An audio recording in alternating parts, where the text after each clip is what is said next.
All right, guys, I have no idea what we are in for today. All I know is this 2009 Honda Pilot just pulled up just now, and the owner left a minute ago, and all I know is we have a check engine light on. So we'll see where this goes, but what we're going to do is, well, let's see, there's all kinds of things we could do, I guess, like, what was the other one? Check the battery, scan, and then check power, and you know the story. I think we're going to do this my way. So the first thing we're going to do, if there's a check engine light on, that's going to most certainly give us our direction, and we will go with that. Owner states there are no symptoms with the vehicle, just check engine light came on. For all I know, it's a gas cap. If it is, you probably won't be watching this video because I'm not going to bother with that. Let's just see what we get. All right, let's see here. Wow, okay, so the check engine light is not on now. It was on when I pulled it into my garage, I swear to God. Let's try that again. Wait, where's the light at all? Wait, why does it turn off? So there it is. Okay, so we got our bulb check right there. Yeah, it turns off right away. It was on earlier, but you know what? That's okay. We can probably still capture the code because it was just on a second ago. So let's... And I really kind of want to get this car done because I'm excited about the next one coming in this afternoon because for you guys over on my paid channel, I believe we have my first ever GDI issue coming in. You know, we did the diagnosis and understanding of GDI systems. I think we're going to be able to put that to a test because the car coming in will have a GDI issue. Okay, well, we've got a P0171 and P0174. Well, that's about as basic as it gets. Looks like we got a freeze frame here. I want some fuel trim, please. Oh, okay. Well, if you're watching this, this is I forgot about this. If you're watching this, this is going to be the point of the video. While most certainly this is going to probably be a fix we've seen many times before and how to diagnose it. One of the things we're going to see is that there is different nomenclature here for you guys in other countries. Nomenclature means a description or a naming system. Different nomenclature for things that we are used to. And a lot of this is driven by the fact that this is going to have an air fuel sensor in it.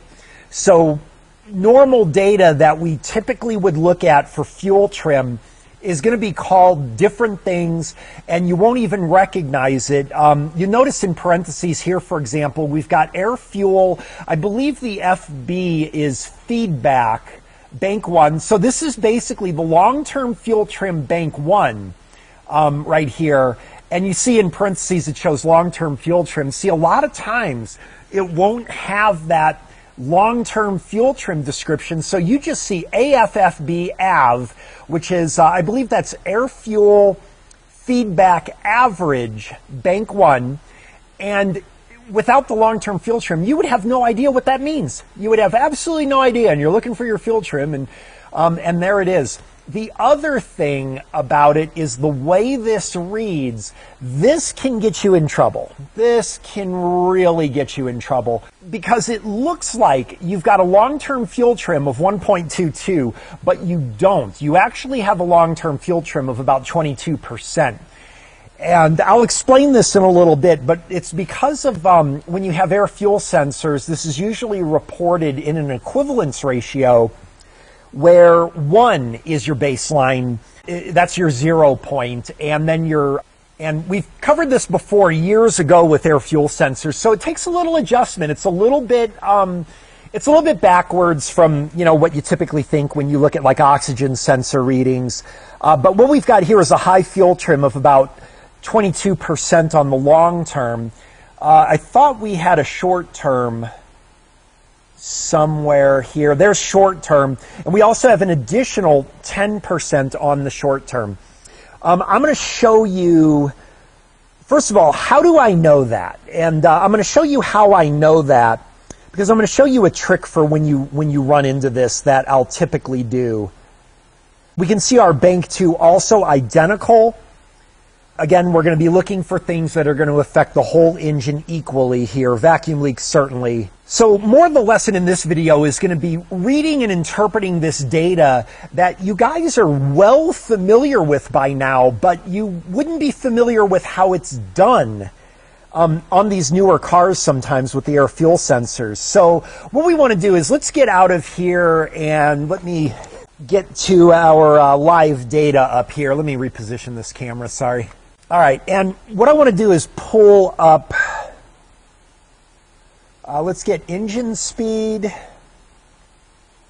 And here's our actual. We can see that the fuel trim has corrected, so we do have lambda values at 1. So we know that we've got fuel trim correction here, which is why there's no drivability problems. There's short-term fuel trim bank 1. Right now it's reading at 15%. Again, you can really get in trouble here. Let's accelerate, and we can see you accelerate, and it lowers, doesn't it? Not that much, but it lowers. And again, that decimal point is a little bit misleading because it looks like there's very, very little change, but actually right now we're at 15%. And now we're at like 9%. Okay, let's, and then here's our long term here. I didn't check that as well. Well, that's interesting that the long term doesn't change with that. So maybe not a vacuum leak, or also always possible it's a vacuum leak and something else, but it would be good to see the bank 2 data and see if that behaves identically. So here's our, again, crazy bank 2. We've got 11% there, 11% on the long term. So both of our long terms are equal. Very indicative of vacuum leak. Short term, 12% there. Higher on bank 1. Bank 2 reacts pretty similarly. Definitely there's some kind of vacuum leak on here. I don't know that that's our only thing. Let's just zero in on that. Again, what's happening here, so you understand, is these numbers, again, you're going to get in a lot of trouble with this if you're not familiar, and I hate this. I hate this because this, in my opinion, defeats the purpose of OBD2 and CAN, where you want standardization so that any person who's competent can look at this and interpret data. This is why they changed off of OBD1, because every manufacturer did something different and nobody could understand, you know, universally and everything. Well, now this kind of brings us back to that now. Most people are going to look at this and they're going to say, well, we've got 1.1 on our long terms and our short terms. This is looking great. We don't even have an issue on this car. How is it even setting a code? You wouldn't know that you've got a 24% fuel trim right now. And here's how I know that. It was actually from a couple things. First of all, from reading the Honda service manual on previous repairs where it describes what I'm telling you. But the other way is if we go back out of here, let's back out of here. And the thing is, we don't even have to deal with that. We don't have to deal with adapting to that weird kind of format. I'm going to back all the way out of here and go to my diagnostics, and we're just going to go to generic. And one thing I very often do is just by default, I go to generic because I don't want to get interpreted data sometimes or substituted data. So I'll just, usually I go right to this. This is going to be, again, this is not an easy way of doing it if you're not familiar with the system. It's going to be CAN, so we're going to go there. And let me show you the difference here. This would be really good if you're not familiar with this. We're going to go to our live data, and this will take a minute to load, but what I'm getting at is with the generic data, it is going to be more familiar with what we're used to. It's going to be more universal. Look here, short-term fuel trim 14, long-term fuel trim 10, short-term fuel trim. These are numbers you're familiar with. So you can just, if you're in doubt or you're not familiar, you're trying to find your long-term fuel trims in your enhanced parameters, you can't find it anywhere, just go to your generic and it'll be there. What we want to do is get engine speed here too. Oh, this is pretty interesting. Our fuel trims on the rear sensors are high as well. That's kind of cool. Do those change also? They do. Now the 0 is because of fuel cutoff. I went a little bit too heavy there. So there must be some definite fuel trim contribution from the rear sensors on this car. But you can see that all of our data now is more what you're familiar with. Let's go show those selected. And now we can do, what we would normally do. Let's look at our short-term and long-term trims when we increase RPM. We see they drop not a huge amount though. What really bothers me is there's no reason the long-term trims would be this high. Notice how the long-term trims don't even budge. And that, to me, almost rings of a communication problem. Again, increasing RPM, we drop about 5% or so on the short terms. And again, the 0s is during the fuel cutoff. Then it climbs right back up. I don't know, man. Like, there's definitely some indication of vacuum leak here. Now it's not changing on bank 1. This is really wonky. This is where graphing really comes in. I just don't like the graphing as much on the Autel.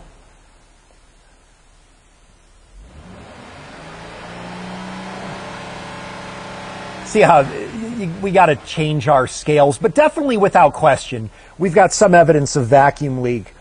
But there may be something more going on because it's just not as responsive as I would expect. And I'm really worried that the long terms aren't reflecting. Without the long terms reflecting, we really don't have sufficient data here. We can only really go on the short terms. I believe the long terms are not responding, and we've had this happen before. So we really, I don't think, actually know what the long terms are during this acceleration test.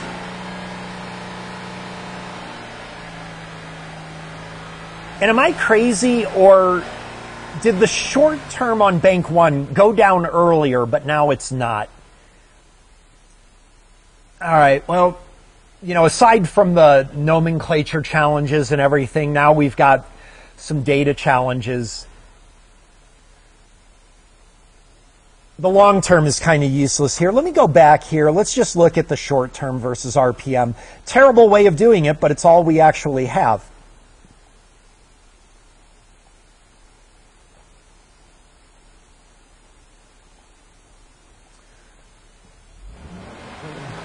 Now it lowers, and it lowers a lot. All right, whatever the case is, this is one where any direction that you want that was logical, I'm certainly not going to argue against it. I am going to go in the direction of a vacuum leak, although I think there's a possibility there could also be something like dirty mass airflow sensor or something as well. What I don't believe we have is a fuel pressure or fuel delivery issue. I don't believe that. Yeah, that's the direction we're going here. And the other thing is stuff like, we've got really cold weather now and maybe an intake manifold leak when it's cold, but then it gets better when it warms up. Kind of not really going that direction right now. Also, the customer would have had most likely symptoms when first starting up the vehicle. And I always ask that, especially during the cold winter months, always during the cold winter months. Does the vehicle have trouble starting? Does it stumble and hesitate, but then it gets better later? Always a good indication of that vacuum leak phenomenon when it's cold and then it seals up when it warms up. Don't think we have indication here. I want to go back to my live data. I want to look at another data point that may give us a clue, and that's going to be our throttle position. This is going to have a drive-by-wire. I'm not really crazy about the 15. That looks a little bit high to me. That may be normal. I don't know what it should be on this system. Usually like to see them around 8 or so. But very often on some engines, what you'll see is if you've got the map sensor indicating vacuum leak, especially on a speed density engine, you might see that the absolute throttle position gets really close to 0 as it's trying to limit the airflow to maintain the idle speed. And we don't really see so much evidence of that here. But again, I'm not totally sure 15% isn't a standard value. Let's go check for a vacuum leak on this thing. Yeah, as a do-it-yourselfer, this is just so frustrating because this would be a super easy diagnosis. P0171, P0174, if I could get total fuel trim data, I would know an absolute direction to go here. I'm going to go in the direction of vacuum leak. So what we're going to do is I think I'm going to go in through the air snorkel. Oh, holy crap. Wow, look, I found our vacuum leak. All right, well, that was a little coincidental. I was going to use our smoke machine to go in through here and just found this tear. It is after the mass airflow sensor. Remember, any air leaks after the mass airflow sensor, after the measurement from the mass airflow, that's going to be a vacuum leak. If the mass airflow sensor was located here, then that tear would not have affected because that's going to be measured by the sensor. But of course, you would have unfiltered air coming into the engine. I'm going to say that that is a problem. I'm not sure it's the problem, but it is a problem. The issue is not having that long-term fuel trim is really problematic. We need to replace this for sure. No question about it. So what I'm going to do is I'm going to run and grab a new snorkel. We'll see if the auto parts store has one. We'll replace this and we'll see if our short terms compensate for this. And that'll be the only evidence I think we have of a repair. All right, I'm glad this is an easy repair because I'm really more excited about the next vehicle coming in. But check it out. My O'Reilly store actually had one of these in stock. As I've mentioned ad nauseum, knowing now that we have a vacuum leak situation, we could have done a visual inspection, looked around the car, and we would have found that tear, but we won't have a baseline, especially now with our wonky data.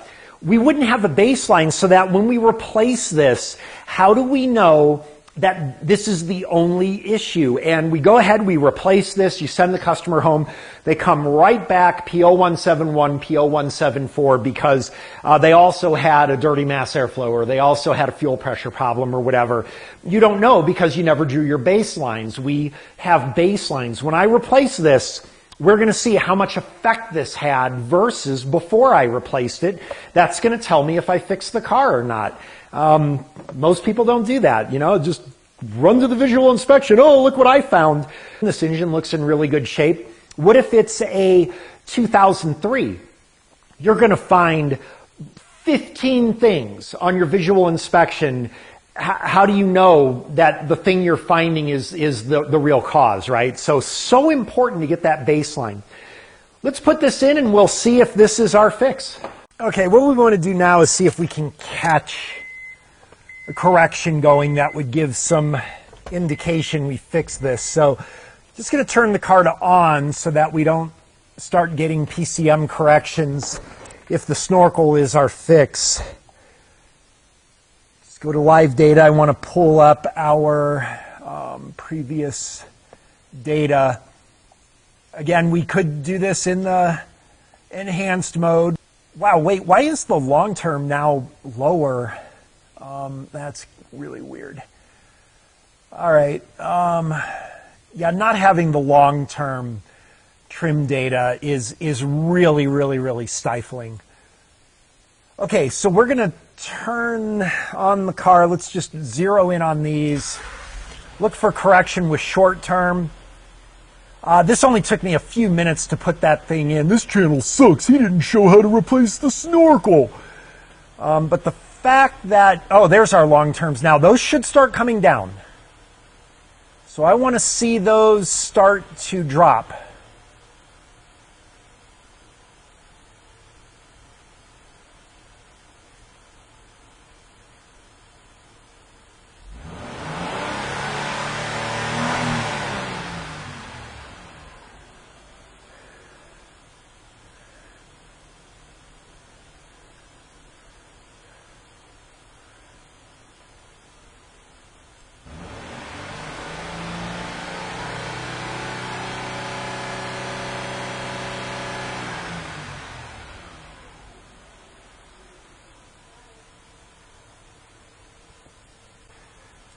Okay, and hold on a second. We have to look at something else real quick. Hang on. Show them your hat.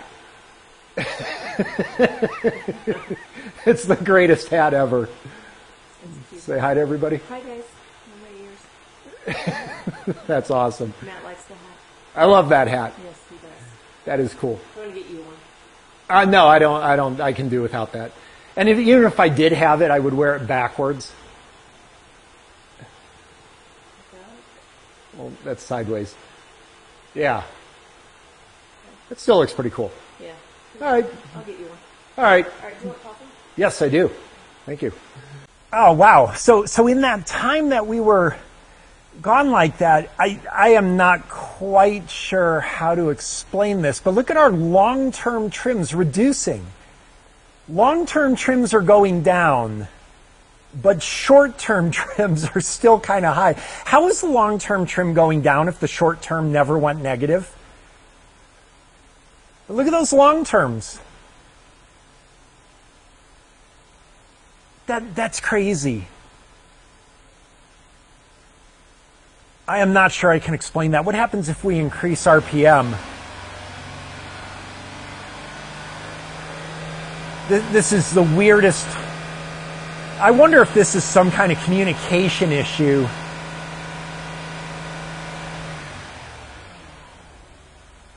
Long-term trims are, well, there's some negative trims there. We haven't seen that before.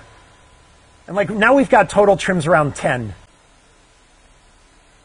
Yeah, I can't explain this. All right, it's around Christmas time here, so got to get my spirit going here too. It's the same all the way around though, so I'm not sure if I'm wearing it right. But here's the thing. I can't explain what is going on with that. Maybe it's a communication thing with the scan tool or something like that.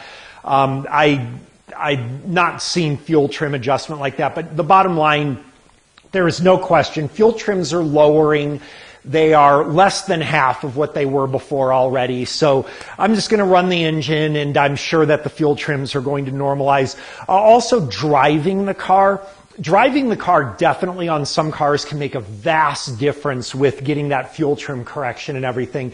So I'll probably do that. But based on what I've seen, I'm satisfied. This is a fix. Even fuel trims at 10, I'm honestly not too worried about, and they're going to go down further. I just can't explain why the fuel trims on the long term lowered when I never saw negative on the short term. So again, I just think it's a communication thing. But I'm going to drive the car around a little bit. Really excited to get to the other one, so I'm not going to focus on this too much. And if there is an issue, then of course, we'll continue this video. But the main lesson with it is learning that new nomenclature that you may find, especially on the air fuel sensor vehicles, and not getting thrown thinking that you're looking at fuel trims close to 1. You definitely can see that would be a huge mistake, and it would get you in trouble and lead you down a wrong diagnostic path. So hopefully this was really helpful for you, even though it was a really simple one. But getting that data acquisition, that's what it's all about. So a little bit interesting here in that we kind of had to work with limited data for whatever reason. But whatever the case, hope you found this really helpful. We'll see you next time.